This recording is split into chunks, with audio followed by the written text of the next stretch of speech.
School పట్టశాల మా గొప్ప తండ్రి మీకు వందనాలు స్తోత్రాలు. ఆయన గడిచిన గురువారం నుంచి ఈ గురువారం వరకు మమ్మల్ని అందరినీ కూడా సజీవుల లెక్కల్లో కాపాడి కృప చూపించి మీ దయలో మీ ప్రేమలో నా తండ్రి మేము వర్ధిల్లడానికి మా ప్రియమైన ప్రభువా ఇదిగో తండ్రి మీ సన్నిధి భాగ్యమును మరల ఈ రాత్రికాలం అనుభవించడానికి నా తండ్రి మరల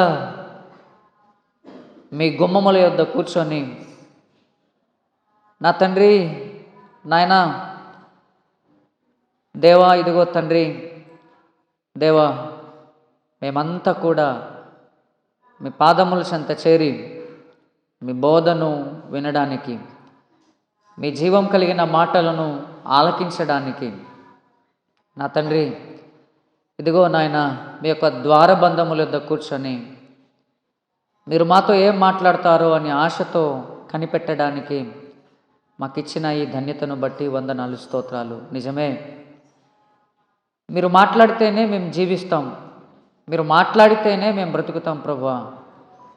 ఈ లోకంలో మీకు దూరంగా మేము ఎంతవరకు నడుస్తామో అంతవరకు నా తండ్రి శాపాన్ని మాకు మేముగానే కొని తెచ్చుకుంటాం. నా తండ్రి దేవా ఇదిగో తండ్రి మీ జీవం కలిగిన మాటల ద్వారా మమ్మల్ని దర్శించమని మిమ్మల్ని వేడుకొంచున్నాం. మా ప్రాణాలను బలపరచమని ఉజ్జీవపరచమని మిమ్మల్ని వేడుకొంచున్నాం. నాయన ఇదిగో తండ్రి మీ వాక్యమనే తండ్రి ఇదిగో నాయన దేవా నీళ్ల ద్వారా మా అపవిత్రత అంతటిని కడగమని మమ్మల్ని పరిశుద్ధపరిచి పవిత్రపరచమని నా తండ్రి మాలో ఉన్న చెడు మురికి డాగు అవంతా కూడా నా తండ్రి నాయన ఇదిగో తండ్రి పరిశుద్ధపరిచి మరలా ఇదిగో తండ్రి మీ వాక్యమును మా హృదయమనే ధనాగారంలో భద్రపరుచుకొని మీ వాక్య ప్రకారంగా మా జీవితాలు కట్టుకునే భాగ్యము దయచేయండి. చేరి వచ్చిన మీ బిడ్డలందరినీ బట్టి పేరు పేరున వందనాలు స్తోత్రాలు. దేవా ఇదిగో తండ్రి దేవా మీ వాక్యమును వినడానికి మేము సిద్ధపడుతుండగా మా అందరితో మాట్లాడమని మిమ్మల్ని బ్రతిమలాడుకుంటున్నాం. మీ దాసుని కూడా కృపతో జ్ఞాపకం చేసుకోండి.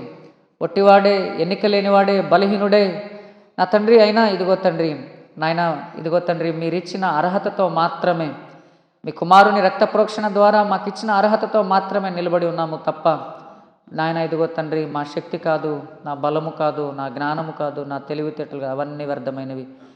తండ్రి మీరే మాట్లాడమని మీ సహాయమును దయచేయమని మీ నడిపింపును అనుగ్రహించమని నా తండ్రి మిమ్మల్ని వేడుకుంటూ ప్రాధేయపడుతూ ఆది నుంచి అంతవరకు మీరే తోడుగుండి సహాయం చేసి నడిపించమని యేసుక్రీస్తు ప్రభువారి ఉన్నతమైన శ్రేష్టమైన పరిశుద్ధమైన నామంలో ఈ ప్రార్థన మనవులు అడిగి వేడుకుంటున్నాను తండ్రి, ఆమేన్.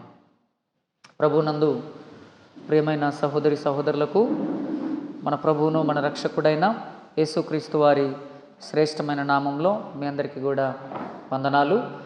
దేవుడు మరలా మనల్ని ప్రేమించి ఈ రాత్రికాలం ఇటు రీతిగా ఆయన సన్నిధానంలో మనం గడపడానికి జీవం కలిగిన మాటలను మనం ధ్యానించడానికి ప్రభువు మన పట్ల చూపించిన గొప్ప దయను బట్టి దేవాది దేవునికి మన ప్రభువును సర్వలోకానికి రక్షకుడైన యేసుక్రీస్తు వారి ప్రశస్తమైన నామంలో కృతజ్ఞతాస్తుతులు చెల్లించుకుంటున్నాను.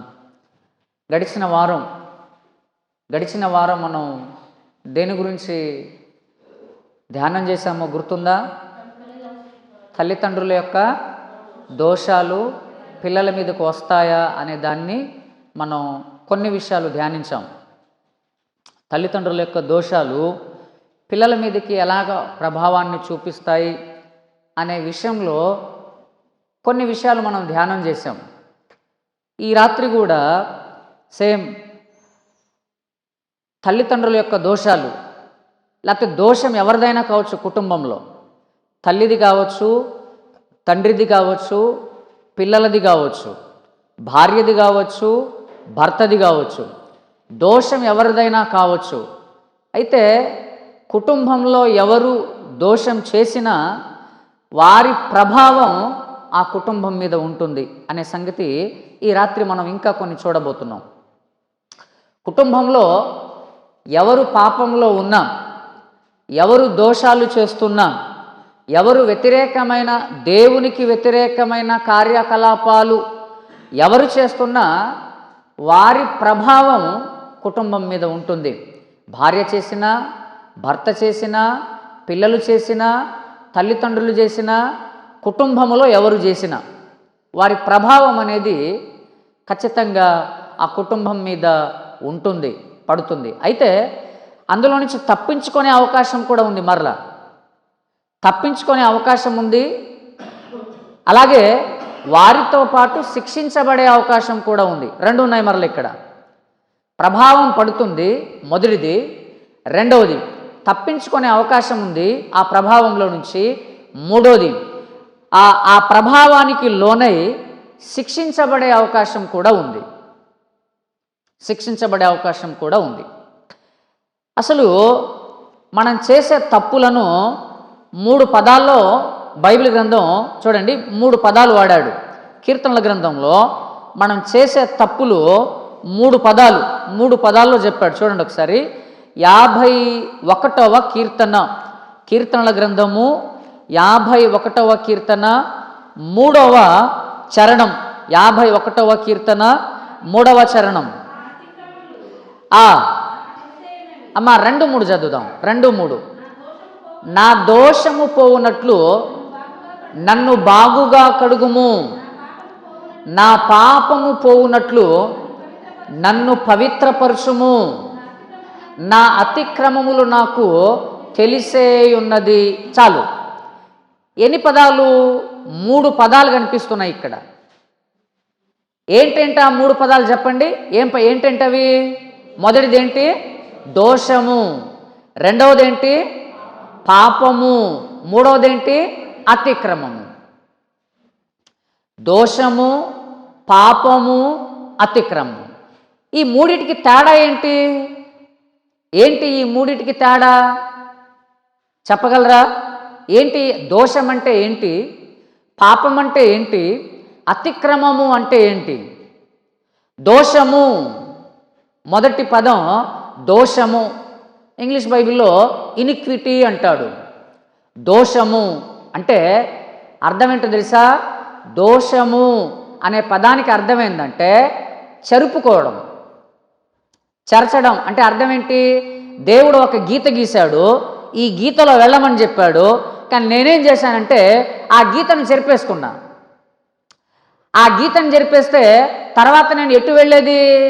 దేవుడు వెళ్ళమన్న గీతలో కాకుండా నా ఇష్టం అంటే వంకర గీతలో వెళ్తా నేను.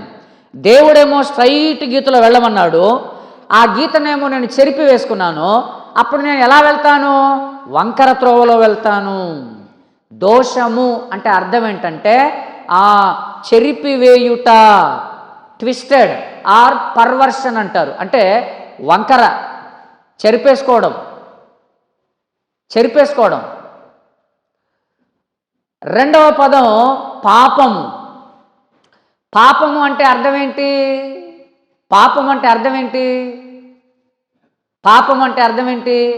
పాపం ఎప్పుడవుతుంది? ఆజ్ఞను అతిక్రమించినప్పుడు పాపం అవుతుంది. అసలు పాపం అంటే ఏంటి?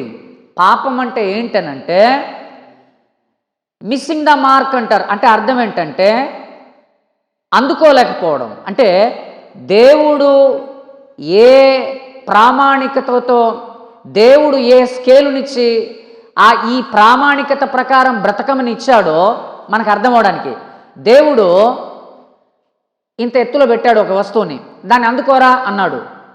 నువ్వు కొద్దిగా జంప్ చేస్తే అందుకోగలవు, కొద్దిగా కష్టపడితే అందుకోగలవు. కానీ ఎవడు జంప్ చేస్తాడు? అందుకోవాల్సినంత అవసరత ఉందా? అది అందుకుంటేనే బ్రతుకుతారా? ఆయన అలాగనే చెప్తాడులే అని అంటే, ఏదైతే అందుకోమని చెప్పాడో దాన్ని అందుకోలేకపోవడం పాపం. అంటే ఇక్కడ ఎలా అర్థం చేసుకోవాలంటే, దేవుడు ఏ విలువలు కలిగి బ్రతకమని చెప్పాడో ఆ విలువలను అందుకోకుండా జీవించడం పాపం.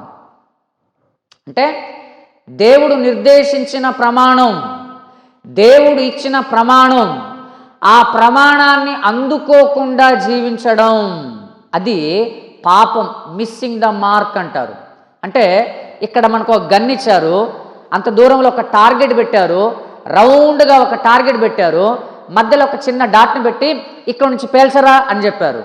ఈయన పేలుస్తున్నాడు, ఒకటి పైన పోతుంది, ఒకటి కింద పోతుంది, ఒకటి ఇటు పోతుంది, ఒకటి అటు పోతుంది, కానీ కరెక్ట్గా గురి తగలట్లే. గురి తగలకుండా జీవించడం పాపం. అంటే దేవుడు ఏ గురిని కలిగి అయితే జీవించమని చెప్పాడో ఆ గురి లేకుండా, ఆ గురిని అందుకోకుండా జీవించడమే పాపం. దేవుడేమో న్యాయవంతుడు, నిన్ను కూడా మనల్ని కూడా న్యాయవంతులుగా బ్రతకండి అని చెప్పాడు. మనం ఆ న్యాయాన్ని అందుకోలేకపోవడం పాపం. దేవుడేమో పరిశుద్ధుడు, మనల్ని పరిశుద్ధులుగా ఉండమని చెప్పాడు. మనము ఆ పరిశుద్ధత కలిగి జీవించలేకపోవడం పాపం. దేవుడేమో సత్యవంతుడు, మనల్ని సత్యాన్ని కనుక్కొని జీవించండి అన్నాడు. మనం ఆ సత్యాన్ని గ్రహించలేకుండా ఈ లోకంలో బ్రతకడం పాపం. అంతే తప్ప దొంగతనాలు, వ్యభిచారాలు, మోసాలు ఇవి పాపాలే. అవి తర్వాత స్టెప్. అవి అసలు ముందు పాపం అంటే ఇది. తర్వాత ఈ పాపానికి పుట్టే పిల్లలు అవన్నీ కూడా విషసర్పానికి పిల్లలు పుడితే అవన్నీ విషసర్పాలే. అలాగే పాపానికి పుట్టే పిల్లలు కూడా అవన్నీ పాపాలే. ఈ మోసాలు, దొంగతనాలు, చంపడాలు ఇవన్నీ కూడా పాపానికి పుట్టే పిల్లలవన్నీ. కాబట్టి అవి పాపాలే. మూడవ మాట అతిక్రమము. దోషము, పాపము, అతిక్రమము. అతిక్రమము అంటే అర్థం ఏంటో తెలుసా? అతిక్రమం అని అంటే దేవుడు ఏ బోర్డర్ అయితే ఇచ్చాడో, అంటే ఏ హద్దును గీసైతే ఇచ్చాడో ఆ హద్దును దాటి వెళ్ళాలనే ఆలోచన. అంటే crossing the border, idea of crossing the border అంటారు. అంటే అతిక్రమము అంటే అర్థం ఏంటంటే దేవుడు మన చుట్టూ ఒక గీత గీసి, ఇదిగో నువ్వు ఈ గీతలోనే జీవించాలి అని దేవుడు చెప్పాడు. మనకేం ఆలోచన వచ్చింది? ఎంతకాలం ఈ గీతలోనే ఉంటావు, ఎంతకాలం ఈ పరిధిలోనే ఉంటావు, కొద్దిగా ఒక అడుగు అవతలేస్తే ఏమైద్ది అనే ఆలోచన కలిగి బ్రతకడం, అది అతిక్రమం. చెప్పండి, ఇప్పుడు దోషం అంటే ఏంటి? దోషం అంటే ఏంటి? చెరుపుకోవడం. పాపం అంటే ఏంటి?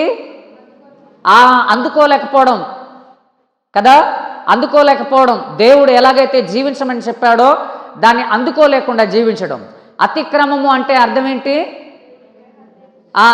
అతిక్రమం అంటే హద్దును మీరిపోవడం, హద్దును మీరాలనే ఆలోచన, హద్దును మీరిపోవడం.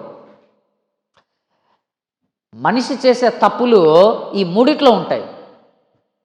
ఈ మూడిట్లో ఉంటాయి. కాబట్టి చూడండి, నా దోషము, నా పాపము, నా అతిక్రమము అని 3 ప్రత్యేకమైన పదాల్లో ఆయన మాట్లాడుతూ పశ్చాత్తాపపడి ఏడుస్తూ ప్రార్థన చేస్తున్నాడు.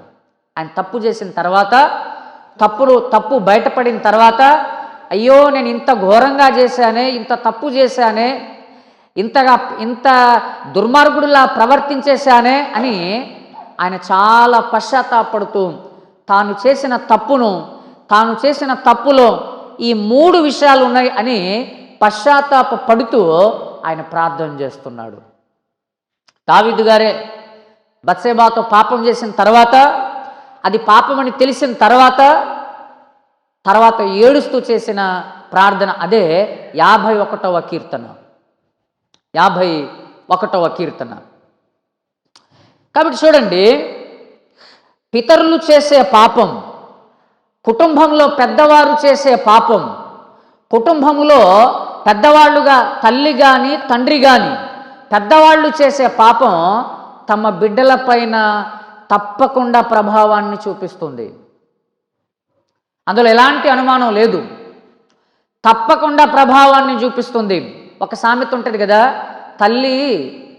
సామెత ఉంటుంది కదా, తల్లేమో చేనులో మేస్తే పిల్లేమో గట్టును మేసిద్దా, పిల్ల కూడా చేనులోనే మేసిద్ది అనే సామెత మనమే చెప్పుకుంటాంగా. ఒకసారి చూడండి, 106వ కీర్తన, కీర్తనల గ్రంథము 106వ కీర్తన, 106వ కీర్తన 6వ చరణం చూడండి ఒకసారి. మా పితరుల వలెనే మేము పాపము చేసితిమి, దోషములు కట్టుకొని భక్తిహీనులమైతిమి. ఎవరి వలె పాపం చేసితిమి? మా పితరుల వలె పాపము చేసితిమి. మేము పాపం చేయడానికి మాకు మార్గాన్ని చూపించింది ఎవరు? మా పితరులే. నేను పాపం చేయడానికి నాకు దారి చూపించింది ఎవరు నా కుటుంబంలో? మా వాళ్ళే అన్నట్టుగా ఉంది ఇది. మా పితరులే, మా పితరుల వలనే మేము పాపము చేసితిమి, దోషములు కట్టుకొని భక్తిహీనులమైతిమి. అంటే మన పిల్లలకు దారి చూపించేది మొట్టమొదటిగా ఎవరనంటే కుటుంబంలో ఉన్న తల్లి తండ్రి. వీళ్ళే ఫస్ట్ వాళ్ళకి దారి చూపించేది. వాళ్ళకి బూతులు అంటే ఏడు తెలియదు. ఈయన వచ్చి తాగేసో లేకపోతే మామూలుగా వచ్చి వాళ్ళిద్దరి మధ్య గొడవ జరిగింది, తన భార్యను బూతులు మాట్లాడుతున్నాడు, ఆమె కూడా తిరిగి ఆయన మీద తిరగబడుతుంది. అప్పుడు ఈ పిల్ల కానీ ఈ అబ్బాయి కానీ చూస్తూ ఉంటాడు, ఓహో బూతులు, మా నాన్న ఇలా కొడితే మా అమ్మ బూతులు మాట్లాడుతూ ఉంటే రేపు నాకు పెళ్లి చేసిన తర్వాత కూడా ఒకవేళ ఆయన నా మీద కనుక పొరపాటున చేయి వేస్తే నేను కూడా ఆయనతో ఇలాగ మాట్లాడవచ్చు అన్నమాట. ఈ పిల్లోడు అనుకుంటాడు, ఓహో రేపు నాకు పెళ్ళైన తర్వాత కూడా ఆమె నా కోపం వస్తే కొట్టచ్చు, ఇబ్బంది ఏముంది, మా నాన్న కొడుతున్నాడుగా. అంటే తెలియని వారికి దారి చూపిస్తూ ఉన్నాం, దారి చూపిస్తూ ఉన్నారు. పిల్లల మీద ప్రభావాన్ని చూపిస్తాయి మనం మాట్లాడేది, మన చేష్టలు, మన ప్రవర్తన, మన బుద్ధులు, అవన్నీ కూడా పిల్లలు చాలా అబ్జర్వ్ చేస్తూ ఉంటారు, చాలా అబ్జర్వ్ చేస్తూ ఉంటారు. మనం ఏమనుకుంటామంటే వాళ్ళకేం తెలియదు అనుకుంటాం, అది మన అమాయకత్వం. అది చూడండి, ఈ రాత్రి ఒక 4 విషయాలు చూద్దాం. మొదటి విషయం ఏంటంటే తండ్రులను బట్టి కుమారుల మీదికి శిక్ష రావడం. తండ్రులను బట్టి కుమారుల మీదికి శిక్ష రావడం. రెండవది, కుమారులను బట్టి తండ్రుల మీదికి శిక్ష వచ్చింది. మొదటిది తండ్రులను బట్టి కుమారుల మీదికి శిక్ష.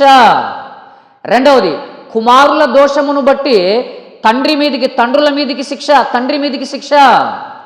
మూడవది, భర్తలను బట్టి భార్యలకు శిక్ష. నాలుగవది, భార్యలను బట్టి భర్తలకు శిక్ష. అంటే భర్త చేసిన దోషానికి భార్య మీదకి శిక్ష వచ్చింది, భార్య చేసిన దోషానికి భర్త మీద కూడా శిక్ష వచ్చింది, తండ్రి చేసిన దోషానికి కుమారుల మీదకి శిక్ష వచ్చింది, ప్రభావం చూపించింది, కుమారులు చేసిన దోషానికి తండ్రి మీదకి ఆ దోష శిక్ష వచ్చింది. ఈ 4 ఉంటాయి తప్పకుండా. మొదటిది చూడండి, మొదటిది ఫస్ట్, తండ్రులను బట్టి కుమారులు శిక్షించబడుట ఒక ఉదాహరణ. తండ్రులను బట్టి కుమారులు శిక్షించబడుట అనే దాంట్లో మొదటి విషయం ఇది. మనం తండ్రులను బట్టి కుమారులు శిక్షించబడుట మనకు దాదాపుగా తెలిసిన విషయాలే కాబట్టి నేను అలాగ రెఫరెన్స్ చెప్పి నేను అందులో ఉన్న విషయం ఏంటో చెప్పుకుంటూ మనం ముందుకెళ్ళిపోతాం అంతే. ఎందుకంటే చాలా విషయాలు ఉన్నాయి, అవన్నీ చెప్పుకుంటూ వెళ్తే మనకి ఈ రాత్రి అవ్వదు, చాలా టైం పట్టేసిద్ది. చూడండి, దావీదు గారు పాపం చేశారు. ఒక స్త్రీని ఆశించి ఆమెతో పాపం చేశాడు. పాపం చేసిన తర్వాత కొంతకాలానికి ఆమె దగ్గర నుంచి ఫోన్ వచ్చింది. అంటే జనరల్గా మనం మాట్లాడుకున్నాం, ఫోన్ వచ్చి హలో దావీదు గారిని ఎత్తిందంటే నేనే అన్నాడు. ఏం లేదు, నేను ప్రెగ్నెంట్ అంది. అవునా అన్నాడు. మరి ఏం చేద్దాం? పాపం ఆమె ఏం చెప్పలే, ఇలాగ తెలిసింది విషయం ఈయనకి. అప్పుడు ఏం చేయాలి? ఈయనకి చాలా ఇక మైండ్ ఏం పని చేయలే.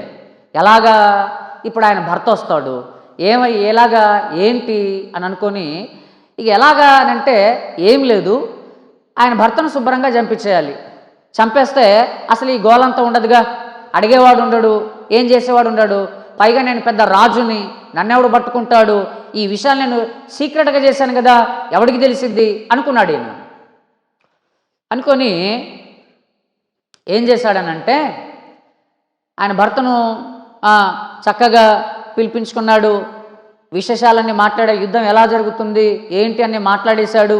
మాట్లాడిన తర్వాత శుభ్రంగా ఈ రాత్రిని ఇంటికి వెళ్ళిపోమన్నాడు. లేదు నేను వెళ్ళను, అక్కడేమో యుద్ధం జరుగుతుంటే నేను ఇంటికి వెళ్ళి నేను వెళ్ళను, నేను మీతోనే ఉంటా, వీళ్ళతోనే ఉంటా అన్నాడు. సరే అయితే ఇప్పుడు ఎలాగా ఈయన ఇంటికి కూడా వెళ్ళనని అంటున్నాడే, ఒకవేళ ఇంటికి వెళ్తే ఆ నింద ఏదో ఆయన మీద వేసేయవచ్చని. సరే అనుకొని అలా కాదని చెప్పేసి అతన్ని బాగా తాగించాడు. తాగించిన తర్వాత ఆ సైన్యాధిపతి వాళ్ళ సైన్యానికి పెద్ద ఆయనతో యోవాబుతో ఈ లెటర్ ఆయనకి ఇవ్వు, యోవాబుకి ఇవ్వు, మీ కమాండర్కి ఇవ్వు అని చెప్పేసి ఆ లెటర్ని, ఆయన చంపబడతాడు ఈయన్ని చంపేయండి అనే ఉత్తరాన్ని కూడా ఆయన చేతనే పంపించి తీసుకెళ్ళి ఆయనకి పెద్ద ఆయనకి ఇవ్వమన్నాడు, సైనికాధికారికి. వెళ్ళి ఆ లెటర్ పాపం ఈయనకి చదవడం రాదో, లేకపోతే రాజు ఇచ్చాడు కాబట్టి మనం ఓపెన్ చేయకూడదు, అది తప్పని అనుకున్నాడో. నిజంగా చాలా నమ్మకస్తుడు ఊరియా. ఆ లెటర్ని తీసుకుని వెళ్ళి సరాసరిగా యోవాబు చేతిలో పెట్టాడు. కరెక్ట్గా యుద్ధం బాగా మోపుగా జరుగుతున్న ప్రాంతంలో ఈయన ముందు పెట్టాడు.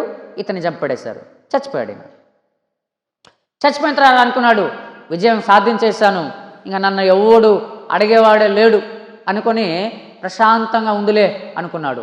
రెండో రోజు ఒక పెద్ద ఆయన వచ్చాడు. ఒక పెద్ద ఆయన వచ్చి హలో అన్నాడు. ఏంటి ఎలా వచ్చారు ఏంటంటే, ఏం లేదు, దేవునికి ఒక విషయం చెప్పన్నాడు. డైరెక్ట్గా ఫస్టే అలా చెప్పకుండా ఇదిగో ఒక చిన్న కథ చెప్పాడు. ఒక చిన్న కథ చెప్పి అప్పుడు ఈ కథ అంతా విన్న తర్వాత ఈయన కోపం వచ్చింది దావీదు గారికి.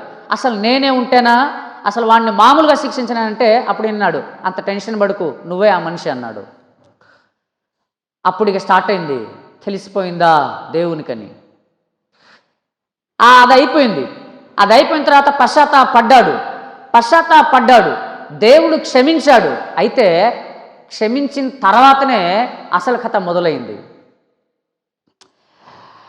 క్షమించిన తర్వాతనే అసలు కథ మొదలైంది. ఈ విషయాన్ని గుర్తుపెట్టుకోండి.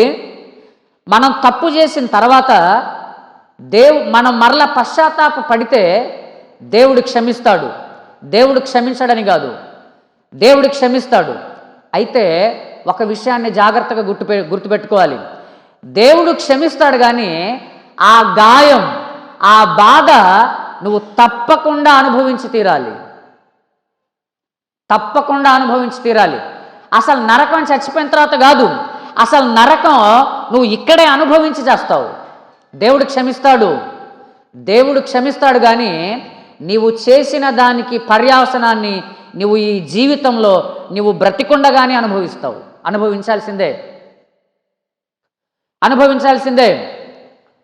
ఒరే ర్యాష్గా డ్రైవింగ్ చేయొద్దు, జాగ్రత్తగా బండి తోలు అని చెప్పేసి చెప్తున్నాం. వాడు అసలు వినట్లే, చాలా స్పీడ్గా వెళ్తున్నాడు. పడిన తర్వాత 2 కాళ్ళు ఇరిగిపోయాయి. అర్జెంటుగా హాస్పిటల్కి తీసుకెళ్ళాం. 2 కాళ్ళకు సర్జరీ చేశారు. సర్జరీ చేసి ఇంటికి తీసుకొచ్చారు. చికిత్స అయితే జరిగింది, వైద్యం జరిగింది. కానీ ఆ గాయం, ఆ బాధ, ఆ తర్వాత మునుపటి లాంటి నడక ఉండదు. ఆ గాయం నువ్వు చచ్చిపోయేంత వరకు ఉంటుంది. ఆ తర్వాత నువ్వు ఆ బాధ అనుభవించాల్సిందే. వైద్యం జరిగిపోయింది, ట్రీట్మెంట్ అయిపోయింది. కానీ మునపటిలాగా పరిగెత్తలేవు, మునపటిలాగా పనిచేయలేవు. ఆ గాయం అలాగే ఉంటుంది, ఆ మచ్చ అలాగనే ఉంటుంది. ఆ గాయాన్ని చూసినప్పుడల్లా నువ్వు బాధ వస్తూ ఉంటుంది. ఆ రోజు అలా డ్రైవింగ్ చేయకుండా ఉంటే బాగుండేదే, చాలామంది చెప్పారే అని చెప్పేసి. సేమ్ దేవుడు పాపాన్ని క్షమించినా ఆ మచ్చ, ఆ గాయం అది నువ్వు అనుభవించాల్సిందే. సరే, ఈయన పశ్చాత్తాపడ్డాడు, ఏడ్చాడు. ఏడ్చిన తర్వాత వీళ్ళకి పుట్టిన బిడ్డ చచ్చిపోయాడు. చచ్చిపోయిన తర్వాత ఈయన ఏ పాపమైతే చేశాడో, ఏం పాపం చేశాడు చెప్పండి? ఒకటి వ్యభిచారం చేశాడు. రెండోది ఏం చేశాడు? ఊరియాన్ని చంపించుట, నరహత్య చేశాడు. అంతేనా? సేమ్ ఇతని కుటుంబంలో ఇదే క్రమంలో జరిగింది. తర్వాత ఏం జరిగింది? అమ్నోను తన చెల్లి అయిన తామారును చెరిశాడు. వాళ్ళిద్దరు ఎవరు? దావీదు యొక్క కొడుకు కూతురే, తల్లులు వేరు. అవునా? ఫస్ట్ ఈయన ఏం చేశాడు? ఊరియా భార్యతో ఫస్ట్ ఈయన చేసిన పాపం వ్యభిచారం కాబట్టి ఇతను కుటుంబంలో కూడా మరలా రిపీట్ అయింది. మొట్టమొదటిగా తన సొంత సహోదరుడే ఆ చెల్లిని చెరిచాడు.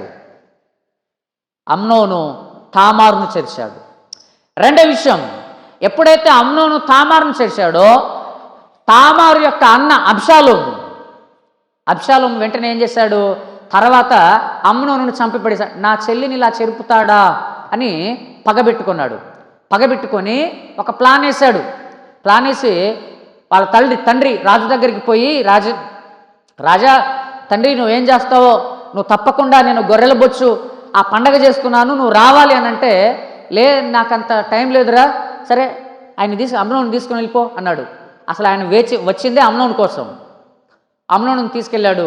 ముందే తన పని వారందరికీ కూడా ముందే చెప్పాడు, అమ్నోను నేను బాగా తాపిస్తాను, వాడు బాగా తాగిన తర్వాత నేను ఆజ్ఞిస్తాను, చంపడేయండి అన్నాడు. బాగా తాగించాడు, ఓకే అటాక్ చేయండి అన్నాడు, అమ్నోను చచ్చిపోయాడు. రెండవది మర్డర్. మొదటిది వ్యభిచారం అయితే తన కుటుంబంలో జరిగింది. రెండవది మర్డర్, తన సొంత పిల్లల మధ్యనే. ఆ తర్వాత సొంత కొడుకే అబ్షాలోమే తన తండ్రిని తరమడం, చంపడానికి ప్రయత్నించడం, అతన్ని చంపడానికి రకరకాల పన్నాగాలు వేయడం, ఇదంతా కూడా ప్రారంభించాడు. అంటే గమనించండి, ఆ తర్వాత ఇంతటితోనే ఆగిందా? మరలా ఇంతటితోనే ఆగలే. మరలా ఈయనకి వృద్ధాప్యం వచ్చింది, చావడానికి సిద్ధమయ్యాడు. అప్పుడు ఏం చేశారు, అబీషగు అని చెప్పేసి ఒక చిన్న పిల్లని దావీదు గారి వడిలో ఆయనకు సేవ చేయడానికి తీసుకొని వచ్చారు. తర్వాత ఇతని యొక్క ఇంకో కుమారుడు అదోనియా. ఈ అదోనియా ఏం చేశాడనంటే, తండ్రి ఏమో అక్కడ చావు బ్రతుకుల మధ్య, దావీదు గారేమో అక్కడ చావు బ్రతుకుల మధ్య ఉన్నాడు. ఈయన గర్వించి కొంతమందిని ఏర్పాటు చేసుకొని నేనే రాజుని అని ప్రకటించేసుకొని ఈయన పనిలో ఈయన ఉన్నాడు. ఇంకా అసలు అక్కడ తండ్రి చావలే, తండ్రి బ్రతికే ఉన్నాడు అక్కడ. ఆ తర్వాత సొలొమోన్ గారు రాజయ్యారు. సొలొమోన్ గారు రాజైన తర్వాత మరలా ఈ అదోనియా బత్షెబా గారి దగ్గరికి వచ్చేసి, సరే రాజ్యం అయితే సొలొమోను నా సహోదరుడికి వెళ్ళిపోయింది కదా, నాకు ఒక చిన్న కోరిక తీర్చండి అన్నాడు. ఏంటనంటే, ఏం లేదు, ఆ అభిషేగును నాకు ఇచ్చి పెళ్లి చేయండి అన్నాడు. ఇప్పుడు తన తండ్రికి సేవ చేయడానికి వచ్చింది. ఇప్పుడు ఈయనకి ఏ వరుస? ఇప్పుడు తల్లి వరుసే కదా, చిన్నపిల్లైనా సరే తల్లి వరుసే. ఈయన వచ్చి అన్నాడు, ఆమెని నాకు ఇచ్చి పెళ్లి చేయండి అన్నాడు. ఆ మాటను బట్టి తర్వాత సొలొమోను అతన్ని చంపించాడు. అంటే చూడండి, తన కుటుంబంలో ఎలాంటి పరిస్థితులు జరిగిపోయాయో, తాను చనిపోయేంత వరకు కూడా ఈ పరిస్థితులన్నిటినీ ఈ బాధతోనే అనుభవించాడు ఆయన. కాబట్టి ఇక్కడ చూడండి, తండ్రి యొక్క దోషం, ఆయన చేసిన దోషం తన కుమారుల మీదికి, తన కుటుంబం మీదికి ఎలాంటి దుష్ప్రభావాన్ని చూపించిందో మనం ఇక్కడ చూస్తున్నాం. కాబట్టి మనం ఎందుకు అలా అనుకుంటున్నాం? మన ప్రతి ప్రవర్తన, మనం చేసే ప్రతి దోషం మన పిల్లలపైన ప్రభావాన్ని చూపిస్తుంది. ఇది తండ్రులను బట్టి కుమారులు శిక్షించబడడం, తండ్రులను బట్టి కుమారులు శిక్షించబడడం. రెండవది, కుమారులను బట్టి తండ్రి శిక్షించబడుట. రెండవది, కుమారులను బట్టి తండ్రి శిక్షించబడుట. ఎవరైనా గుర్తుకొస్తున్నారా? కుమారులను బట్టి తండ్రి మీదికి వచ్చిన ఆ ప్రభావం ఎవరైనా గుర్తుకొస్తున్నారా? ఏలి చూడండి, వాళ్ళ పిల్లలు ఏం చేశారు చూడండి. మొదటి సమూయేలు గ్రంథము 2వ అధ్యాయము, సమూయేలు మొదటి గ్రంథము 2వ అధ్యాయము 22 నుంచి 25 వచనాలు చూడండి. ఏలి బహు వృద్ధుడాయను, ఇశ్రాయేలీలకు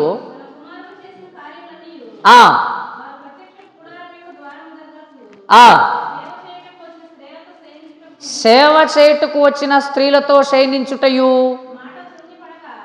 మాటలు చెవిన పడగా వారిని పిలిచి ఇట్లా, నేను ఈ జనుల ముందర మీరు చేసిన చెడ్డ కార్యములు నాకు వినబడినవి, ఇలాంటి కార్యములు మీరెందుకు చేయుచున్నారు? నా కుమారులారా, ఇలాగు చేయవద్దు, నాకు వినబడినది మంచిది కాదు. యెహోవా జనులను మీరు అతిక్రమింపచేయుచున్నారు.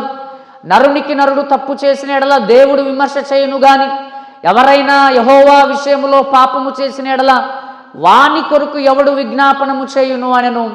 అయితే యెహోవా వారిని చంపదలిచి ఉండెను గనుక వారు తమ తండ్రి యొక్క మొర్రను వినకపోయిరి. ఈ ఏలి కుమారులు హోఫ్ని, ఫినెహాసులు, వీళ్ళ నానేమో ప్రధాన యాజకుడు, వీళ్ళేమో యాజకులు. వీళ్ళు ప్రత్యక్ష గుడారం దగ్గర సేవ చేయడానికి వచ్చే స్త్రీలతో వీళ్ళు వ్యభిచారం చేయడం ప్రారంభించారు. ఎవరో చెప్పారు, నాయన మీ బిడ్డలు మంచోళ్ళు కాదు, మీ బిడ్డల ప్రవర్తన మంచిది కాదు, మరి జాగ్రత్త, వాళ్ళకి ఏమైనా బుద్ధి చెప్పండి అని ఎవరో అంటే, అప్పుడు ఈయన పిలిచి, నాయన ఏం చేస్తున్నారు మీరు, ఇలాగా అలా చేయడం తప్పురా, అలా ఏం చేయకూడదు, దేవుడు దాన్ని మరి చాలా సీరియస్గా తీసుకుంటాడు. ఆ విషయంలో మొర్రపెట్టడం కూడా, మొర్రపెట్టిన ఏదో మనుషుల మధ్య తప్పు చేస్తే ఏదైనా మొర్రపెడతాం, కానీ దేవుని విషయంలోనే మీరు తప్పు చేస్తే ఎలాగా అని చెప్పేసి మామూలుగా అలా చెప్పేశాడు. అలా చెప్పేసి వదిలిపెట్టేశాడు. చూడండి, నిజంగా వాళ్ళను ఏలి గారు నిజంగా వాళ్ళని సీరియస్గా గద్దించాడా అనంటే గద్దించలే. వాళ్ళని సీరియస్గా గద్దించలేదు. వాళ్ళను సరిచేయడానికి ఈయన ప్రయత్నాలేమీ చేయలేదు. ఒకసారి చూడండి, అది ఎలాగా? మొదటి సమూయేలు గ్రంథం 3వ అధ్యాయంలోనికి రండి. ఇప్పుడు సమూయేలు మొదటి గ్రంథము 3వ అధ్యాయం 13వ వచనం 11 నుంచి చదువుదాం. చూడండి, అంతటా యెహోవా సమూయేలుతో ఇలాగు సెలవిచ్చెను, ఇశ్రాయేలులో నేనొక కార్యము చేయబోచున్నాను, దానిని వినువారందరి చెవులు గింగురమనును. ఆ దినమున ఏలీ యొక్క ఇంటి వారిని గురించి నేను చెప్పినదంతయు వారి మీదికి రప్పింతును, దాన్ని చేయ మొదలుపెట్టి దాన్ని ముగింతును. తన కుమారులు తమ్మును తాము శాపగ్రస్తులుగా చేసుకొనుచున్నారని తానెరిగియు వారిని అడ్డగింపలేదు గనుక అతని ఇంటికి నిత్యమైన శిక్ష విధింతునని నేను అతనికి తెలియజేయుచున్నాను. కాబట్టి ఏలీ ఇంటి వారి దోషమునకు బలి చేతనైనను నైవేద్యము చేతనైనను ఎన్నటికి ప్రాయశ్చిత్తం చేయబడదని నేను ప్రమాణపూర్వకముగా ఆజ్ఞాపించి తిని. క్షమాపణ లేదు. మరి 2వ అధ్యాయంలో మరి ఆయన తన కుమారులను పిలిచి గద్దించినట్లుందే, మరి ఇక్కడేంటి 3వ అధ్యాయంలో వచ్చేసరికి తన కుమారులను అసలు అడ్డగించలేదని చెప్తున్నాడేంటి? మనం 2వ అధ్యాయంలో ఏమని చదువుకున్నాం? తన కుమారులను పిలిచి, నాయన మీరు చేస్తున్నది తప్పు అని చెప్పాడా లేదా? చెప్పాడు. మరి 3వ అధ్యాయంలో మరి 13వ వచనంలో ఏంటి ఇలా అంటున్నాడు? తన కుమారులు తమ్మును తాము శాపగ్రస్తులుగా చేసుకొనుచున్నారని తానెరిగియు వారిని అడ్డగించలేదు. మరి 2వ అధ్యాయంలో చెప్పాడు కానంటే, 2వ అధ్యాయంలో చెప్పింది ఏంటనంటే జస్ట్ క్యాజువల్గా జస్ట్ మాట్లాడాడు అంతే. ఒరే మీరు అలా తిరగడం తప్పు, మీరు అలా చేయడం తప్పు అని చెప్పేసి వెళ్ళిపోండి అనేసాడు. కానీ ప్రధాన యాజకుడుగా ఈయన తీసుకోవాల్సిన నిర్ణయాలు తీసుకోలే. ఎవరైనా అలాంటి వాళ్ళు ఉంటే వాళ్ళని అక్కడి నుంచి తీసిపడేయాలి, ఆ పని నుంచి తీసిపడేయాలి, ఆ చర్యలు ఈయన చేపట్టాలి. కానీ ఈయన ఆ చర్యలు చేపట్టలే, వాళ్ళని తొలగించలేదు, వాళ్ళని తొలగించి వారి స్థానంలో వేరే వాళ్ళని నియమించలేదు. అంటే జస్ట్ క్యాజువల్గా వాళ్ళతో మాట్లాడాడు, ఒరే అలా తప్పు చేయకండి, మరి దేవుడి విషయంలో అది పాపం అయిపోయింది అని వదిలిపెట్టేశాడు. ఇక్కడ తాను ఎరిగి ఉండి వారిని అడ్డగించలేదు అనే మాట ఇక్కడ అర్థం ఏంటనంటే తన కుమారులని చెప్పేసి చూసి చూడనట్లుగా ప్రవర్తించాడు ఈయన. ఏమైంది అంటే చాలామంది చూడండి, వాళ్ళ పిల్లలు ఏ తప్పు చేస్తున్నా అస్సలు గద్దించని కూడా గద్దించరు. వాళ్ళ పిల్లలు ఎలా ఏ తప్పు చేస్తున్నా, ఏ మాటలు మాట్లాడుతున్నా, వాళ్ళ ప్రవర్తన సరిగ్గా లేకపోయినా అసలు వాళ్ళని దారిలో పెట్టరు, వాళ్ళని దారిలో పెట్టడానికి ప్రయత్నం చేయరు. వాళ్ళు బూతులు మాట్లాడుతుంటే ఆనందపడే తల్లిదండ్రులు, అబ్బా ఎంత మంచి మంచి ముద్దు మాటలు మాట్లాడుతున్నాడో. వాడేదో ఆ ప్రోగ్రాంలు చూసి దాంట్లోలాగా వీడు డ్యాన్స్ చేస్తే వీళ్ళు తలుపు చాటును చూసి మురిసిపోయే తల్లిదండ్రులు ఉంటారు. రేపు వాడే తంతాడు వాళ్ళు ఎదురు. ఈయనేం చేశాడంటే వాళ్ళని అడ్డగించలేదు అంటే వాళ్ళ మీద గట్టి చర్యలు తీసుకోలేదు, వారిని ఆ పరిచర్య నుంచి వాళ్ళని పీకి పడేయలేదు. అదేం చేయకుండా కొడుకు అని చెప్పేసి గారాబంతో చూసి చూడనట్లుగా వదిలేశాడు. అది దేవుడు చాలా సీరియస్ అయిపోయాడు. దేవుడు చాలా సీరియస్ అయిపోయాడు. ఆ తర్వాత చూడండి, ఆ తర్వాత ఏలి యొక్క మరణం చూడండి ఒకసారి ఎలా జరిగిందో. అంటే కుమారుల దోషములను బట్టి తండ్రి మీదికి వచ్చిన ఆ దోష ప్రభావం చూడండి ఒకసారి ఎలా వచ్చిందో. అదే సమూయేలు మొదటి గ్రంథము 4వ అధ్యాయము 17-18 వచనాలు దయచేసి. అందుకు అతడు ఆ ఇశ్రాయేలీలు ఫిలిస్తీన్ల ముందర నిలువలేక పారిపోయిరి, జనులలో అనేకులు హతులైరి. హోఫ్ని ఫినేహాసు అను నీ 2 కుమారులు మృతులైరి, మరియు దేవుని మందసము పట్టబడిను అని చెప్పెను. దేవుని మందసమును మాట అతడు పలుకగానే ఏలి ద్వారము దగ్గరనున్న పీఠము మీద నుండి వెనుకకు పడి మెడ విరిగి చనిపోయెను. ఒక సేవకుడు, ఒక ప్రధాన యాజకుడు, ఇశ్రాయేలు జనాంగాన్ని దేవుని వైపుకు నడిపించేవాడు, దేవుని ధర్మశాస్త్రాన్ని బోధించే ఒక నాయకుడు తన పిల్లల యొక్క దోషములను బట్టి, ఆ ప్రభావమును బట్టి ఇతడు ఆ వార్త వినగానే, నీ 2 పిల్లలు చచ్చిపోయారు, ఇశ్రాయేలీలు ఓడిపోయారు, దేవుని మందసం పట్టబడింది అనే మాట వినగానే ఇతను పడి చచ్చిపోయాడు. సడన్గా బీపీ పెరిగిపోయిందేమో, చాలా స్థూలదేహి, ఇతను చాలా లావుగా ఉంటాడు, కథం పడి చచ్చిపోయాడు, మెడ విరిగిపోయింది. అందుకోసమే గమనించండి, పిల్లల ప్రవర్తన సరిగ్గా లేనప్పుడు వాళ్ళని గనక మీరు సరి చేయలేకపోతే, వాళ్ళ మీద గనక సరైన చర్యలు తీసుకోలేకపోతే రేపు వాళ్ళే నీ ప్రాణాన్ని తీసేది. ఎందుకంటే వాళ్ళు నీ ప్రాణాన్ని ప్రత్యక్షంగా తీయవచ్చు, పరోక్షంగా తీయవచ్చు. ప్రత్యక్షంగా తీయడం అర్థం ఏంటంటే వాళ్ళే చంపేస్తారు డైరెక్ట్గా. పరోక్షంగా చంపడం అంటే అర్థం ఏంటంటే వాళ్ళు చెడిపోవడం, వాళ్ళ చెడ్డ ప్రవర్తన, వాళ్ళ కుటుంబాలు సరిగ్గా లేకపోవడం చూసి ఆ మదన పడి వేదన పడుకుంటూ ఆ దిగులతోనే చచ్చిపోతావు. ఇలా వాళ్ళు ప్రత్యక్షంగా చంపవచ్చు, పరోక్షంగా ఇండైరెక్ట్గా కూడా చంపవచ్చు.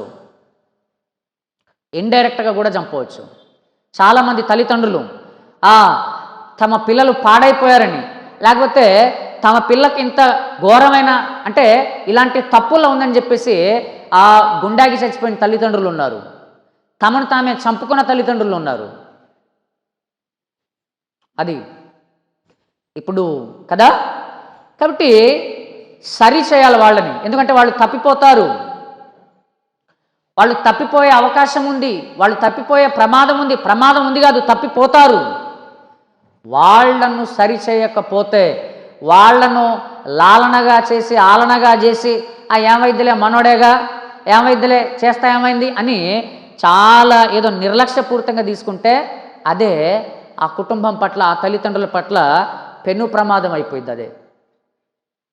కాబట్టి ఇక్కడ చూడండి, కుమారుల దోషమును బట్టి ఆ దోష ప్రభావము తండ్రి మీదికి వచ్చింది. ఇది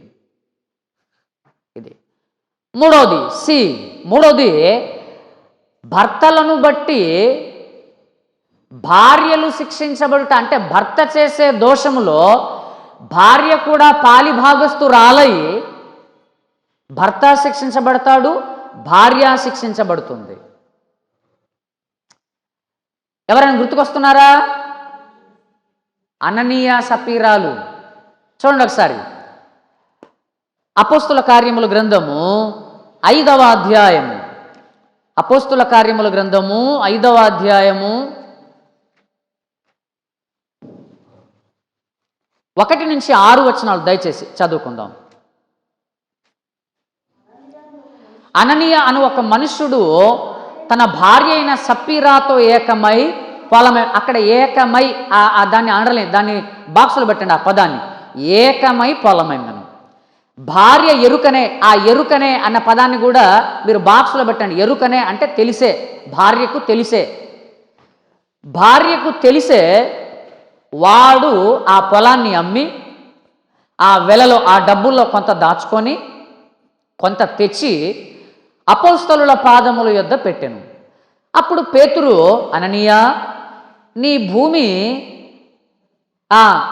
భూమి వెలలో కొంత దాచుకొని పరిశుద్ధాత్మను మోసపుచ్చుటకు సాతాను ఎందుకు నీ హృదయమును ప్రేరేపించెను? అది నీ యొద్ద ఉన్నప్పుడు నీదే గదా, అమ్మిన పిమ్మట అది నీ వశమై ఉండలేదా? ఎందుకు ఈ సంగతి నీ హృదయంలో ఉద్దేశించుకున్నావు? నీవు మనుషులతో కాదు దేవునితోనే అబద్ధమాడితేవని వానితో చెప్పాను. అననీయ ఈ మాటలు వినుచునే పడి ప్రాణము విడవగా వినిన వారికందరికి మిగుల భయము కలిగెను. సంఘంలో చచ్చిపోయాడు పడి, మిగుల భయము కలిగెను.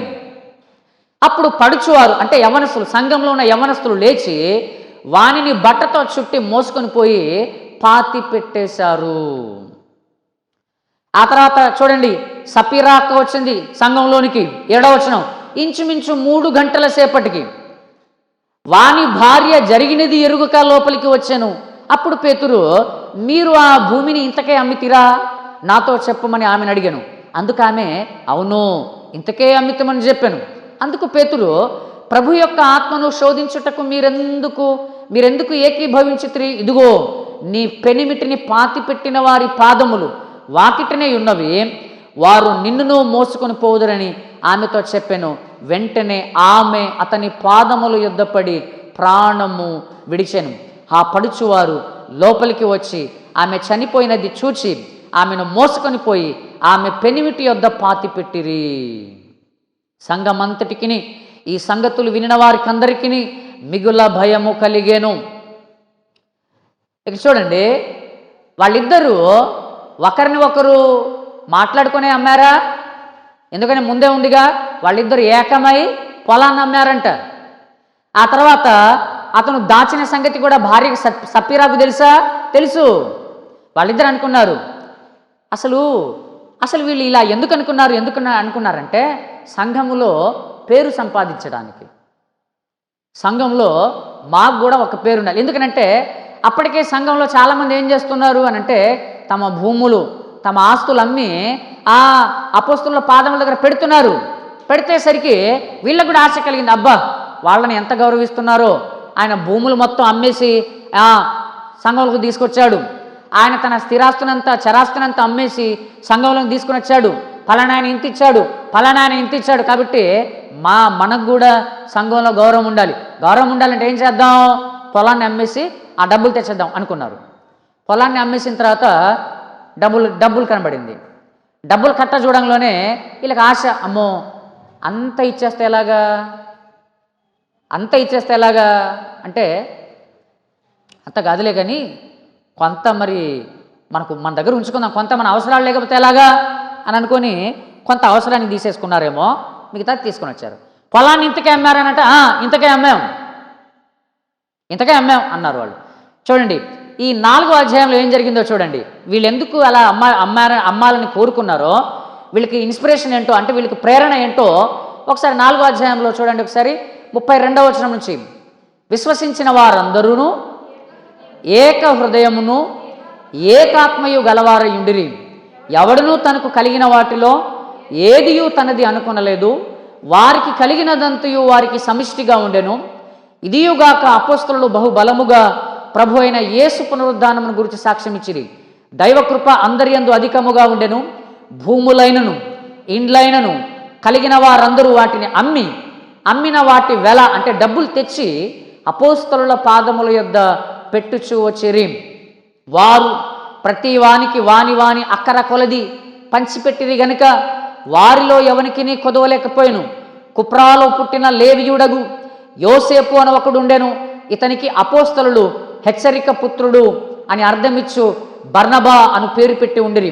ఇతడు భూమి గలవాడై ఉండి దానిని అమ్మి దాన్ని వెల తెచ్చి అపోస్తలుల పాదముల యొద్ద పెట్టిన. వాళ్ళంతా అమ్ముతుంటే వీళ్ళకు కూడా మనము అమ్మేద్దామనే ఆలోచన వచ్చింది.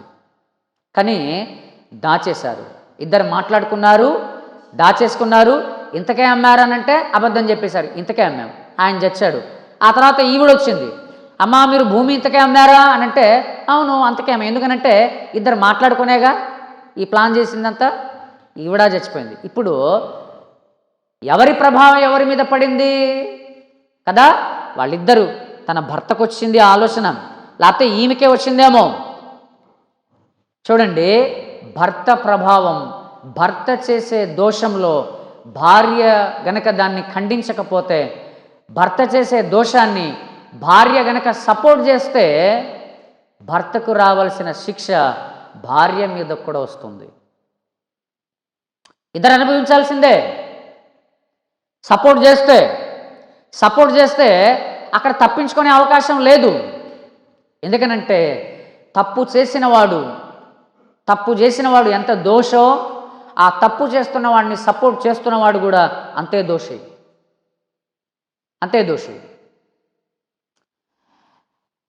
కాబట్టి చూడండి, ఇక్కడ ఒకని ప్రభావం ఒక ఆమె మీదకి వచ్చింది.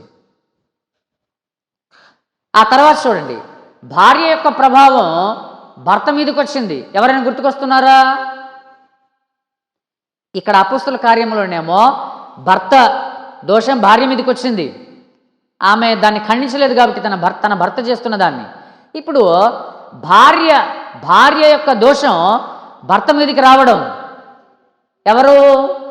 యెజబేలు ఆహాబులు. చూడండి ఒకసారి, రాజుల మొదటి గ్రంథము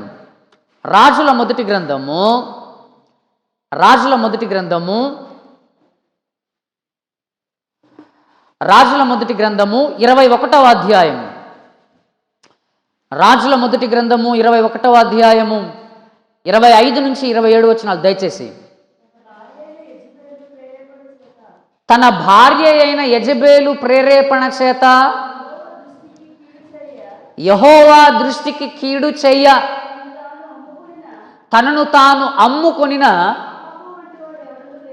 ఆహాబు వంటి వాడెవడునో లేడు. ఆ మాట చూడండి ఎంత చక్కగా ఉందో ఆ మాట. తన భార్య అయిన యెజబేలు ప్రేరేపణ చేత పాపము చేయడానికి, దోషము చేయడానికి తనను తాను అమ్ముకున్నవాడు ఎవడూ లేడంట. అంటే దేవుని మాట కాదు, యెజబేలు మాటే ఈయనకు శిరోధార్యం. దేవుని మాట కాదు, యెజబేలు మాటే ఇతనికి వేదవాక్కు. యెజబేలు ఏది చెప్తే అది ఈయన తల దించాల్సిందే, ఒప్పుకోవాల్సిందే. ఆ తర్వాత చూడండి, నాబోతు అనే నిర్దోషిని అబద్ధ సాక్షులను పెట్టి పంచాయతీలో నిలబెట్టి రాళ్ల చేత అతన్ని కొడుతూ ఉంటే ఈయనేం చేశాడు? రాజుగా ఏమైనా చర్యలు తీసుకున్నాడా? లేదు, సపోర్ట్ చేశాడు. ఎందుకంటే ఈయన కూడా అనుకున్నాడు, వాడు చచ్చిపోతే ఆ ద్రాక్ష తోట మనదే అయిపోయిందిగా, మాదే అయిపోయింది. కానీ తర్వాత ఏం జరిగిందో ఆ ప్రభావం, ఈ ఆహాబు తర్వాత వాళ్ళ ఫ్యామిలీ అంతా కూడా మొత్తం వేర్లతో సహా మొత్తం పోయారు. ఆ ప్రభావం, భార్య యొక్క ప్రభావాన్ని, ప్రేరేపణను బట్టి ఇతను దుర్మార్గుడుగా, దోషిగా ఇతను ఎలా చేయబడ్డాడో, ఎలాగ ప్రవర్తించాడో, ఎన్నెన్ని బలిపీఠాలు కట్టాడో, ఏం చేశాడో అవన్నీ కూడా మనకు తెలియని చరిత్రమేం కాదు ఇది. ఇప్పుడు దాకా ఒకరి దోషం ఇంకొకరి మీదకి ప్రభావాన్ని చూపించింది. వాళ్ళ మీదకి ప్రభావం వచ్చింది. ఒకరి దోషాన్ని బట్టి ఇంకొకరి మీదకి ప్రభావం వచ్చింది. వాళ్ళు ఖండించలేకపోయారు కాబట్టి. ఇప్పుడు చూడండి, ఖండించిన వాళ్ళు వారి మీదికి రావాల్సిన దోషాన్ని ఎలా తప్పించుకున్నారో కూడా ఇద్దరిని చూద్దాం. వీళ్ళు దోషం చేస్తున్న వారిని సపోర్ట్ చేయలే, వాళ్ళ రక్త సంబంధికులే, కానీ దోషం చేస్తున్న వారిని సపోర్ట్ చేయలే. వాళ్ళని తిరస్కరించారు. మీరు చేసేది తప్పు, మేము మీతో కలవము అని చెప్పేసి వీళ్ళు వేరైపోయి వీళ్ళు శిక్షని తప్పించుకున్నారు. మొదటిది అబీగయులు తెలుసు కదా, ఆ మొదటి సమూయేలు గ్రంథము. స్త్రీ తన భర్త చేస్తున్న చెడును, తన భర్త యొక్క చెడుతనంలో ఈమె పాలు పంపులు పొందుకోలేదు. మొదటి సమూయేలు గ్రంథం 25వ అధ్యాయము మీరు 14 నుంచి 20 వచనాలు రాసుకోండి. సమూయేలు మొదటి గ్రంథము 25వ అధ్యాయము 14 నుంచి 20 వచనాలు, 14 నుంచి 20 వచనాలు నేను చదువుతాను. మీరు చూడండి మీ బైబిల్. పనివాడు ఒకడు నాబాలు భార్య అయిన అబీగైలుతో ఇట్లనెను, అమ్మా, దావీదు అరణ్యంలో నుండి మన యజమానుని కుశల ప్రశ్నలు గుడుకటకై దూతలను పంపించగా అతడు వారితో కఠినముగా మాట్లాడెను. అయితే ఆ మనుషులు మాకెంతో ఉపకారం చేసి ఉన్నారు. మేము పొలములో వారి మధ్యను సంచరించున్నంతసేపు అపాయము గాని నష్టము గాని మాకు సంభవింపలేదు. మేము గొర్రెలను కాయచున్నంతసేపు వారు రాత్రింబగళ్ళు మా చుట్టూ ప్రాకారముగా ఉండిరి. అయితే మా యజమానునికి అతని ఇంటి వారందరికీ వారు కీడు చేయ నిశ్చయించి ఉన్నారు గనుక ఇప్పుడు నీవు చేయవలసిన దాన్ని బహు జాగ్రత్తగా ఆలోచించము. మన యజమానుడు బహు పనికి మాలినవాడు. ఎవనిని తనతో మాటలాడనీయుడు అనను. అందుకు అబీగైలు నాబాలుతో ఏమీ చెప్పక త్వరపడి 200 గొర్రెలను, 2 ద్రాక్షారసపు తిత్తులను, వండిన 5 గొర్రెల మాంసమును, 5 మానికల పేనిన ధాన్యమును, వేచిన ధాన్యమును, 100 ద్రాక్ష గెలలను, 200 అంజూరపు అడలను గార్ధంబముల మీద వేయించి, మీరు నాకంటే ముందుగా పోవుడి, నేను మీ వెనుక నుండి వచ్చేదనని తన పనివారికి ఆజ్ఞ ఇచ్చి గార్ధంబము మీద ఎక్కి పర్వతపు లోయలోనికి వచ్చుచుండగా దావీదును అతని జనులను ఆమెకు ఎదురుపడిరి. ఆమె వారిని కలుసుకున్న తర్వాత 24వ వచనం చూడండి. ఆమె బ్రతంలాడడం, ఈ దోషము నాదని ఎంచుము, నీ దాసురాలనైనా నన్ను మాట్లాడనిమ్ము, నీ దాసురాలనైనా నేను చెప్పు మాటలు ఆలకించమని చెప్పి మరలా 28వ వచనం చూడండి. నీ దాసురాలనైనా నా తప్పు క్షమించుము, నా ఏలిన వాడవగు నీవు యెహోవా యుద్ధములు చేయుచున్నావు గనక నా ఏలిన వాడవగు నీకు ఆయన శాశ్వతమైన సంతతినిచ్చును. ఇక్కడ చెప్తుంది, అయ్యా, నా భర్త చేశాడు తప్పు, కానీ నేను చేశాను అనుకో, ఆ తప్పు నాదని అనుకో అని తన భర్త చేసిన తప్పును ఆమె సపోర్ట్ చేయకుండా తన సంతతి వారి మీదకి దోషం వస్తుందని ముందుగా వెళ్ళి ఈమె పశ్చాత్తాపడింది. తన భర్త తప్పును తన తప్పుగా ఎంచుకుంది, వెళ్ళి క్షమాపణ వేడుకున్నది. తత్ఫలితంగా ఎవరు చచ్చిపోయాడు? తన భర్తే చచ్చిపోయాడు, కానీ ఈమెకేం కాలే. ఆ తర్వాత అతను తన ఫ్రెండ్స్తో చక్కగా హాయిగా త్రాగుతూ ఎంజాయ్ చేస్తున్నాడు. ఆ రాత్రి ఏం చెప్పలే, మత్తులో ఉన్నాడు. పొద్దునే లేచింది, అడిగింది, ఏమయ్యా రాత్రి ఏం జరిగిందో తెలుసా అని. ఏం జరిగింది అని అంటే, రాత్రి నేను వెళ్ళి కనుక అడ్డుపడకపోయి ఉంటే ఈరోజు ఉదయం నీ శవాన్ని చూసేవాళ్ళం మేము. ఏం జరిగిందో తెలుసా? నువ్వు దావీదు సేవకులతో ఏం చెప్పావు, ఏమని మాట్లాడావు నువ్వు, ఏమని మాట్లాడి పంపించావు నువ్వు, వాళ్ళు ఏం చేశారో తెలుసా అనగానే ఆ మాటలు విని గుండె పగిలి చచ్చిపోయాడు. తాను మాట్లాడిన ఆ దోషపు మాటలను బట్టి ఈయన చచ్చిపోయాడు అంతే. కానీ ఈమె చచ్చిపోయిందా? లేదు. ఈమె తప్పించుకునేది. ఎందుకో అతనికి నాబాలుకు సపోర్ట్ చేయలేదు. అదే నాబాలు కనుక సపోర్ట్ చేసి ఉంటే ఖచ్చితంగా వాళ్ళంతా వచ్చేసేవాళ్లే, నాబాలును చంపేసేవాళ్లే, వీళ్ళ సంతతి అంతటిని చంపేసి వెళ్ళిపోయేవాళ్లే. కానీ తెలివిగా వెళ్ళి వేరుగా అయిపోయి తన భర్త చేసిన తప్పును సపోర్ట్ చేయలే. ఆ తర్వాత చూడండి, ఆ తర్వాత ఎవరైనా గుర్తుకొస్తున్నారు? ఇంకా కోరాహు కుమారులు చూడండి. సంఖ్యాకాండము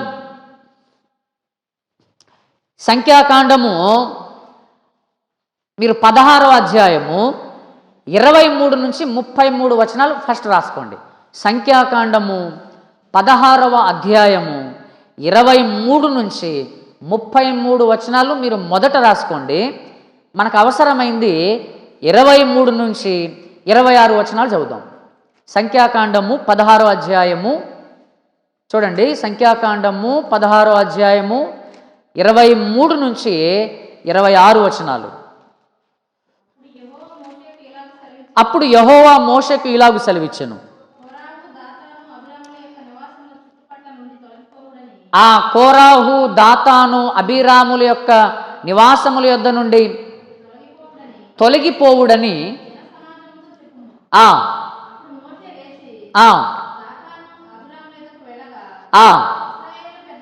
ఇశ్రాయేలీల పెద్దలు అతని వెంట వెళ్ళిరి.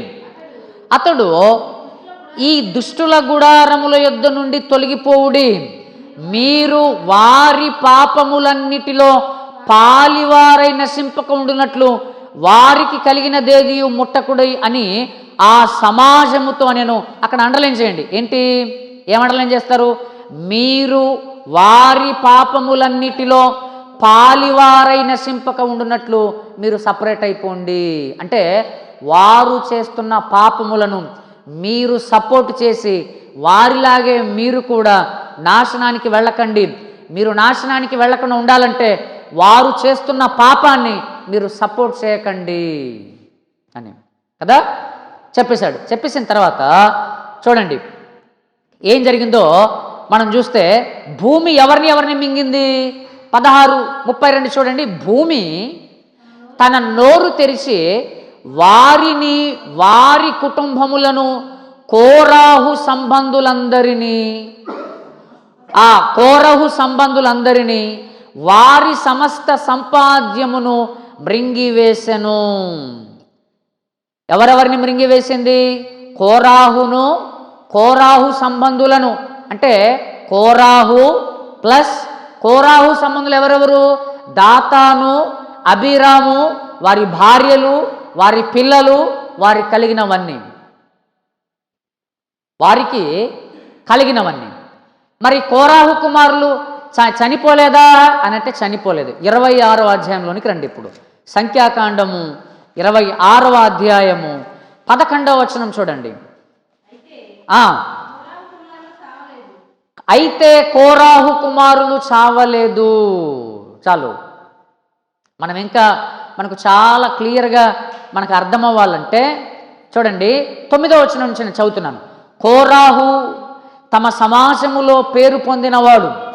అతని సమాజము యెహోవాకు విరోధముగా వాదించినప్పుడు సమాజములో మోషే అహరోన్లకు విరోధముగా వాదించిన నాతాను, అబీరాములు వీరు.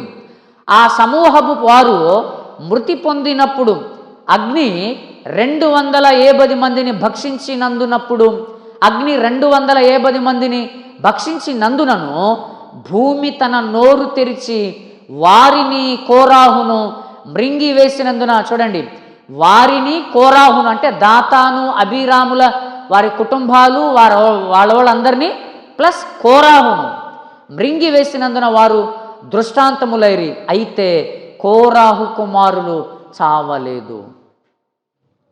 వాళ్ళు అనుకున్నారు తండ్రి అయితే ఎవడికి లెక్క, దైవజనులకు విరోధంగా లేచాడు వాళ్ళ తండ్రి. మోషే అహరోను చూసి, మీరే నాయకులా, మీతోనే మాట్లాడతాడా, మీరే మమ్మల్ని నడిపించాలా, దేవుడు మాతో మాట్లాడా, మేము నడిపించలేమా, మేము చెప్పలేమా ఆ తర్వాత అని సేవకులకు వ్యతిరేకంగా లేచారు వీళ్ళంతా. 250 మంది. అప్పుడు వీళ్ళు అనిపించింది, అసలు మా నాన్నకి బుద్ధి లేదా, మా నాన్నకి మైండ్ పని చేయట్లేదా, మా నాన్న పిచ్చోడైపోయాడా, ఏంటి నాన్న నువ్వు చేసేది, మనం సేవకులకు అలా ఎదురు తిరగకూడదు, వాళ్ళకి అలా చెప్పకూడదు. ఏంటిదనంటే, ఇక రే మీరు సపోర్ట్ చేస్తారా లేదా, మీరు నాతో పాటు ఉంటారా లేదా, నువ్వు మమ్మల్ని కంటే కన్నొచ్చు కానీ ఈ విషయంలో మాత్రం మేము నువ్వు సపోర్ట్ చేయం, నీ చావు ఏదో నువ్వు చావుపో అని చెప్పేసి వీళ్ళు వెళ్ళిపోయారు బయట. నువ్వు చేస్తున్నది తప్పు, నువ్వు మా తండ్రివే కావచ్చుగాక, నువ్వు చేస్తున్నది తప్పు, నువ్వు చేసే పనిని సపోర్ట్ చేయదగింది కాదు, కాబట్టి సరే ఇంత చెప్తున్నా వినట్లేదు కాబట్టి నీవు చావేదో చచ్చిపో నాన్న, వాళ్ళతో పాటు చచ్చిపోపో, మేము రాము, నువ్వు చేస్తుంది తప్పు అని వీళ్ళు పక్కకు జరిగిపోయారు. వాళ్ళని మింగేసింది. ఆ తర్వాత కోరాహు కుమారులు ఎన్ని కీర్తనలు రాశారు? 11 కీర్తనలు రాశారు. 11 కీర్తనలు వాళ్ళు రాశారు. 42వ కీర్తన, 44వ కీర్తన, 45, 46, 47, 48, 49, 42 నుంచి 43 కాకుండా 42, 44 నుంచి 49 వరకు, తర్వాత 84, 85, 87, 88, 84 నుంచి 88లో మధ్యలో 86 లేదు, 84, 85, 87, 88 11 కీర్తనలు వీళ్ళు రాశారు. కాబట్టి చూడండి, ఇలాగా వీళ్ళు చేసింది. కాబట్టి ఇప్పుడు అర్థమవుతుందా? తప్పకుండా ఆ దోషం ప్రభావం చూపుతుంది. దోషం ప్రభావం చూపుతుంది. మరి దోషం ఎందుకు ప్రభావం చూపించాలండి? తల్లిదండ్రులు ఏదో చేస్తే, ఇంట్లో వాడు ఎవడో చేస్తే ఆ ప్రభావం ఎందుకు చూపించాలి అని అంటే, ఉదాహరణకి తల్లిదండ్రులు తప్పు చేశారు. తల్లిదండ్రులు తప్పు చేసి ఎయిడ్స్ తెచ్చుకున్నారు. వాళ్ళకు బిడ్డ పుట్టింది. ఎయిడ్స్ వస్తుందా రాదా? మరి బిడ్డ ఏం చేశాడు? ఏం చేయలేదుగా. బిడ్డ ఏం చేశాడు? ఏం చేయలేదుగా. ఏం చేయలేదుగా. మరి ఆయనకి ఎందుకు వచ్చింది? ప్రభావం పడుతుంది. అయితే తప్పించుకునే మార్గం ఉందా? ఉందా? ఉందా లేదా? ఉంది. అలాగే తల్లిదండ్రులకి ఎయిడ్స్ ఉన్నా పుట్టే బిడ్డకి ఎయిడ్స్ లేకుండా తప్పించే మార్గం ఉందా? ఉంది. దానికి కూడా తప్పించే మార్గం ఉంది. ప్రెగ్నెంట్ అని తెలిసిన తర్వాత ఎయిడ్స్ ఉంది, ప్రెగ్నెంట్ అయింది. ఇప్పుడు ఏం చేయాలి అని అంటే, ఆ ప్రెగ్నెన్సీ ఉన్నంతకాలం కూడా ఏఆర్టీ మందులు ఉంటాయి. ఆ మందులు వాడిస్తారు. ఆ తర్వాత బిడ్డ పుట్టాడు. పుట్టిన తర్వాత పుట్టిన దగ్గర నుంచి 4 వారాల వరకు మరలా ఆ మందులు వేస్తారు పుట్టినోడికి కూడా. అలా తప్పించే అవకాశం ఉంది. మరి పాలు తాగుతాడుగా, పాల వల్ల వస్తుందా అని అంటే పాల వల్ల కూడా వస్తుంది, కాకపోతే 1% కంటే తక్కువ. కాబట్టి చూడండి, ప్రభావం పడుతుంది, ప్రభావం నుంచి తప్పించుకునే మార్గం కూడా ఉంది. కాబట్టి ఈ విషయాలన్నిటినీ మనం జాగ్రత్తగా మనం మనసులో పెట్టుకోవాలి. తండ్రుల ప్రభావం పిల్లల మీద ఉంటుంది, పిల్లల ప్రభావం తండ్రుల మీద కూడా ఉంటుంది. పిల్లల ప్రభావం కూడా తండ్రుల మీద ఉంటుంది. భార్యల ప్రభావం భర్తల మీద ఉంటుంది, భర్తల ప్రభావం భార్యల మీద కూడా ఉంటుంది. కాబట్టి ఇది సో ఒకరి దోషాలు ఇంకొకరి మీదకి ప్రభావాన్ని చూపిస్తాయంటే ఖచ్చితంగా ప్రభావాన్ని చూపిస్తాయి. దేవుడు ఈ మాటలను మన వెనుకడిలో ఫలింపచేయునుగాక. ఆమేన్. ప్రార్థన చేసుకుందాం. ప్రేమ కలిగిన తండ్రి, దయగలిగిన మా ప్రభువా, కృప కలిగిన మా తండ్రి, జీవాధిపతివైన మా దేవ, మీకు వందనాలు, స్తోత్రాలు. నా తండ్రి, ఇంతవరకు మా అందరితో మీరు మాట్లాడినందుకు వందనాలు, స్తోత్రాలు. నాయన, ఒకరి జీవిత ప్రభావం, ఒకరి జీవితంలోని దోషాలు మా కుటుంబంలో, నా తండ్రి, మా దోషాలు మా పిల్లల మీద, పిల్లల దోషాలు వాటి ప్రభావం తండ్రుల మీద, తల్లుల మీద, భార్య యొక్క ప్రభావం దోషం భర్త మీద, భర్త యొక్క దోష ప్రభావం భార్య మీద. నా తండ్రి, ఇదిగో ప్రభా, వీటన్నిటిని కూడా మీ లేఖనాల్లో నుంచి మేము చూసాం. నిజమే, మా కుటుంబ జీవితంలో మేము ఎంత జాగ్రత్తగా జీవించాలో, నా తండ్రి, మా ఆత్మీయ జీవితంలో కూడా మేము ఎంత జాగ్రత్తగా ఈ లోకంలో మసులుకోవాలో, నా తండ్రి, ఈరోజు ఈ సంగతులన్నిటినీ మేము సమాజంలో చూస్తూ ఉన్నాం.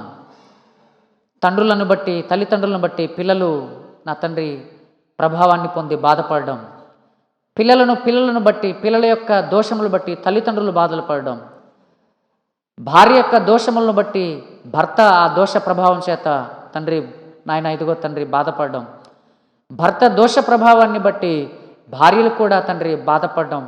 ఈరోజు మా కళ్ళ ముందు ఇవన్నీ కూడా మా చుట్టూ సమాజంలో జరుగుతున్నవే. ఈ రాత్రి ఈ సంగతులన్నిటినీ మా ముందు మీరు తేటతెల్లం చేసినందుకు వందనాలు. మా కుటుంబాలు అలాంటి దౌర్భాగ్యకరమైన పరిస్థితుల్లోనికి వెళ్లకుండా, అలాంటి భ్రష్టాత్మ పరిపాలన కింద మా కుటుంబాలు వెళ్లకుండా, నాయన ఇదిగో తండ్రి, మీ ఆత్మ అధికారానికి లోబడి, మీ ఆత్మ ప్రభావం కింద, నా తండ్రి, మా కుటుంబాలు వర్ధిల్లే భాగ్యం దయచేయండి. ఈ మాటలు మా అందరి హృదయాల్లో నాటబడి నూరంతలుగా ఫలించులాగున సహాయం దయచేయమని నా తండ్రి మిమ్మల్ని వేడుకొంచున్నాను. నా తండ్రి, చేరి వచ్చిన మీ బిడ్డలందరినీ బట్టి పేరు పేరున వందనాలు. ఈ రాత్రికాలం నా తండ్రి, మీ బిడ్డలందరినీ జ్ఞాపకం చేసుకోండి, మమ్మల్ని జ్ఞాపకం చేసుకోండి. నా తండ్రి, మీ బిడ్డల ప్రయాణంలో కూడా సురక్షితంగా క్షేమంగా నడిపించండి. రేపటి దినం ఉదయకాలం మరలా నా తండ్రి, నాయన శుక్రవారం తండ్రి ఉపవాస కూడికలో కూడా మమ్మల్ని అందరినీ కూడా మీ సన్నిధానానికి నడిపించమని నా తండ్రి, అలాగే శనివారం జరగబోతున్న 2వ శనివారం తండ్రి ప్రార్థన కూడికలో కూడా మమ్మల్ని అందరినీ కూడా నా తండ్రి క్షేమముగా తీసుకొని రమ్మని నా తండ్రి మిమ్మల్ని బ్రతిమలాడుకుంటూ నాయన, అలాగే నాయన డిసౌజాను జ్ఞాపకం చేసుకోండి ప్రభా. నా తండ్రి ఇదిగో నాయన, ఆ బిడ్డను మీరు సంపూర్ణముగా స్వస్థపరుస్తున్నందుకు వందనాలు. మీరు స్వస్థపరుస్తున్నారనే ధైర్యముతోనే, ఆ నిరీక్షణతోనే మేము ఉంటున్నాం నాయన. ఈ నిరీక్షణ మమ్మల్ని ఎప్పటికీ సిగ్గుపరచదని ప్రభు, ఇదిగో తండ్రి ఆ విశ్వాసంతోనే మేమున్నాం. మాలో అపనమ్మకం రాకుండా మీ సహాయం దయచేయండి నా తండ్రి. నాయన మీ బిడ్డనికి కూడా మారు మనస్సును దయచేయండి నా తండ్రి. రక్షణా భాగ్యం దయచేయండి. తన కుటుంబాన్ని కూడా జ్ఞాపకం చేసుకోండి. వారికి కూడా మారు మనస్సు, రక్షణా భాగ్యం దయచేయండి నా తండ్రి. ఇంకా సంఘంలో నా తండ్రి ఇంకా మారు మనసు లేని బిడ్డలకు కూడా మారు మనసు, రక్షణ భాగ్యం దయచేయమని నా తండ్రి మిమ్మల్ని వేడుకుంటూ ప్రాధేయపడుతూ యేసుక్రీస్తు వారి పరిశుద్ధమైన నామంలో ఈ ప్రార్థన మనవులు అడిగి వేడుకుంటున్నాను తండ్రి, ఆమెన్. మన తండ్రి అయిన దేవుని ప్రేమ, కుమారుడైన యేసుక్రీస్తు ప్రభు వారి కృప, ఆదరణకర్తైన పరిశుద్ధాత్మ దేవుని యొక్క అన్యోన్య సహవాసం ఇప్పుడును ఎల్లప్పుడును సర్వలోకంలో ఉన్న సకల పరిశుద్ధులందరికీ, సార్వత్రిక సంఘమంతటితో పాటు సదాకాలం తోడుగా ఉండి నడిపించునుగాక. Amen, amen. మీ అందరికీ వందనాలు.